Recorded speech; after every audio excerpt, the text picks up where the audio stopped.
Hello and welcome to the Evidence Based Chiropractor. I am your host, Dr. Jeff Langmaid. This week we are back with another piece of awesome research. We have all had those patients in our practice that are scared to move, and it becomes a really challenging proposition when you see somebody who's in chronic pain, who has that fear avoidance behavior. They don't want to move. They're scared to move. It is a real thing, and there's a new piece of research which is awesome. It was put out by the Journal of Pain, and it is titled Brain Mechanisms of Anticipated Painful Movements and Their Modulation by Manual Therapy in Chronic Low Back Pain. The researchers took a look at, hey, how does an adjustment or a spinal manipulation, can it affect the brain mechanisms? Can it affect the brain processes and help people get moving who are avoiding it like the plague? I think you're going to really love the results of this one. Additionally, it is final countdown to adjust your marketing. This is my deep dive immersion event where I'm working one-on-one with docs like you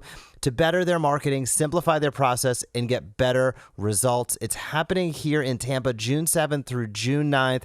I had 2 tickets open up. So if you are interested in coming down, email me directly right now, jeff@theevidencebasedchiropractor.com.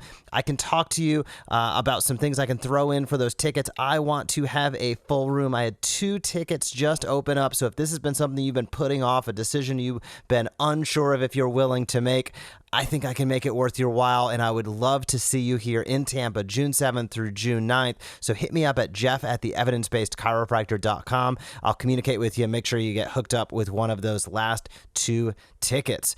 But as I said at the top, we are talking all about fear avoidance behavior and how an adjustment or a spinal manipulation can impact that. And this is a big, big topic. We have all seen, I have seen a lot of patients gone through physical therapy and not getting results because they're not willing to do any of the active care. They're scared. They were injured doing a motion. They're terrified to do any of those motions or associated motions again. And this can stunt recovery. It is a big, big deal. I'm going to repeat the title of this paper. You can also check it out directly by hitting those episode show notes, and there'll be a direct link down there. So the title of the paper was Brain Mechanisms of Anticipated Painful Movements and Their Modulation by Manual Therapy in Chronic Low Back Pain. This was put out by the Journal of Pain in 2018, and I featured it just this month for all members of the Evidence Based Chiropractor, because I know this is a paper you should be getting out and having conversations around. This is a paper that can open up some eyes, and this is a paper that can stimulate referrals into your practice by communicating. So if that's what you're interested in, hit us up at theevidencebasedchiropractor.com and see what we have going on. So we all know anticipation and fear of movement-related pain is a significant challenge when treating patients with chronic low back pain. It's one of the reasons why pain becomes chronic. People are unable to get the recovery. So often this fear avoidance behavior can lead to negative impact on quality of life, negative impact on overall health, and as we've discussed, it can really negative impact any recovery. So spinal manipulation has been proposed as a way to break this behavior by disrupting the relationship between fear, movement, and pain anticipation. This study, published by the American Pain Society in the Journal of Pain, examined the brain mechanisms of pain anticipation and how spinal manipulation can reduce fear avoidance behavior. Now, the interesting thing is they found the brain process involved in the expectation of painful movement can be altered by spinal manipulation. That is super powerful. So let's take a look at a few quotes here. These researchers found, quote, elevated anticipation of movement-related pain is common in chronic low back pain and is associated with fear of movement and excessive avoidance behavior, which can be detrimental to health, quality of life, and prevent recovery. So a couple of things that we touched on at the top. People that are in chronic pain, they are scared to move because they feel like they can only go downhill. When you're in that chronic state of pain, you're really in that negative cycle. You end up, quite often being depressed. You end up being really scared about your body. You feel fragile, not resilient. And these are all things that we can address as chiropractors through how we speak with the patient and our interactions. But really what gets me jazzed is when we learn of research like this that showcases it can also happen through the act of what we do as chiropractors, through that adjustment. That's super impactful. The researchers also found, quote, a significant Mixed design analysis of variance. Main effective time indicated that expected pain from the exercises was reduced after spinal manipulation relative to before. A significant main effective time indicated that fearfulness was reduced after spinal manipulation relative to before.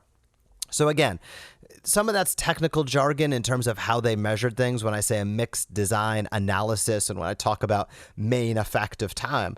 But the big deal with that is ultimately they found that the expected pain from exercises was reduced after a manipulation. They also found that a fearfulness was reduced after manipulation. And generally speaking, the way that the researchers, did this was they showed patients exercises that might be deemed painful. And then they asked them, are you scared? I'm simplifying the process, but they kind of asked them, hey, are you scared to do an exercise like this?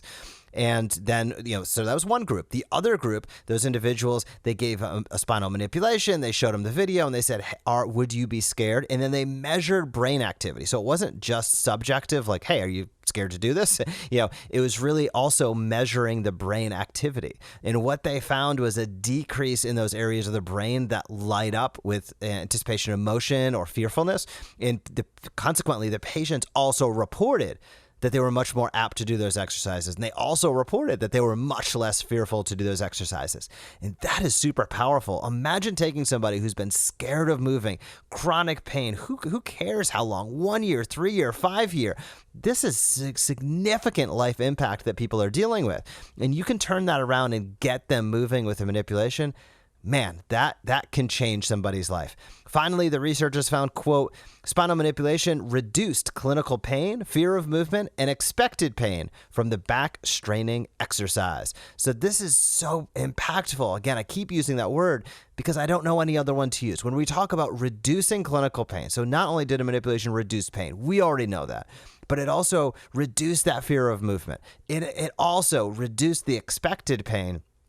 That starts to become something that you can really take advantage of in your practice. It's also something that you can really take advantage of. Think of how many people are going to great physical therapists day in and day out and failing the care because they're not engaged, failing that care because the care is built on active exercise, typically in a physical therapy office. And if the patient's unwilling to engage with that, this is where physical therapy clinics potentially have huge drop-offs, 20, 30% or more. Imagine the referrals you could get if you were that safety net. Imagine the lives that you could change if you were getting out in front of this story, having conversations with the other healthcare providers in your community, exposing them to what you can do as a chiropractor, not only through the modalities that you offer, not only through your unique selling proposition and how you guide patients back through the recovery process, but when we dive deep into the literature, when we dive deep into how an adjustment, how a spinal manipulation, as we've talked about, how can it affect the disc? How can it affect the facet joint? How can it affect the central nervous system? How can it affect biochemical markers? And how can it affect, in this case, brain mechanisms and processes that are relative to fear avoidance behavior? That becomes a really big deal as you get out and communicate with other healthcare providers. Incidentally, I brought up a bunch of things there, right? Facet, I brought up central nervous system. Check back on previous episodes of the Evidence Based Chiropractor podcast where we dive deep into all of those mechanisms of action, so to speak, regarding a manipulation or an adjustment. But I hope this really gets you jazzed. I hope it gets you excited to get into practice this week. I hope it gets you excited to take on those challenging cases.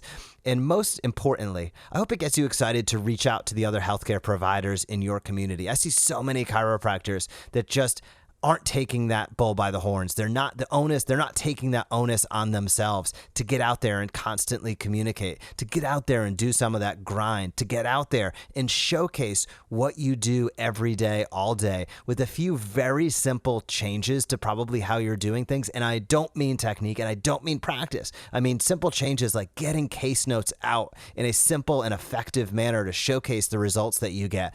I mean simple changes like getting research out monthly to these other healthcare providers to stay top of mind, to showcase who you are, what you do, and what you stand for. And then to get out there, this other simple change, the third one, to get out there and take some meetings, have a nice framework to do so. We give all of the scripting for that. We give all of the frameworks. We give all of the material, all of the reports, templates, and guides to all of our members of the Evidence Based Chiropractor. So if this is something that you've thought about, something that you've considered, something you've known you have to do, that is reaching out to other healthcare providers. There is nobody that's done it longer. There's nobody that's guided more chiropractors. And quite frankly, there's nobody that's gotten out more positive communications about chiropractic than we have at the Evidence Based Chiropractor. I believe I tallied it up, and we had last year put out something like 500,000 positive communications, updated research briefs showcasing chiropractic clinics to other healthcare providers. 500,000. That's something I'm exquisitely proud of. I couldn't do it without every single member of the Evidence Based Chiropractor across 4 different continents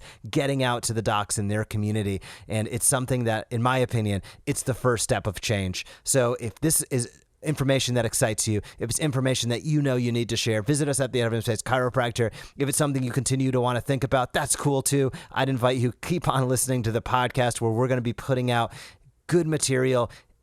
As I always think about, the Evidence-Based Chiropractor is that intersection of marketing and research. And if at any point you have questions about anything to do with marketing or research, feel free to shoot me an email, jeff@theevidencebasedchiropractor.com. I'm here to support you. I'm here to be your guide and help you the best ways that I can to achieve what you want in your practice. So if there's anything I can help you on the marketing or research front, hit me up, jeff@theevidencebasedchiropractor.com.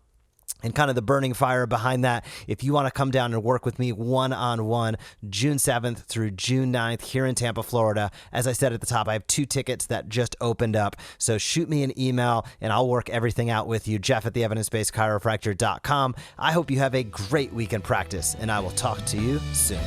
We appreciate you joining us for this episode of the Evidence Based Chiropractor. Learn more tips for explosive practice development at theevidencebasedchiropractor.com. You can also join the Premier MD monthly membership, enabling you to use what you just heard to maximize results in your office.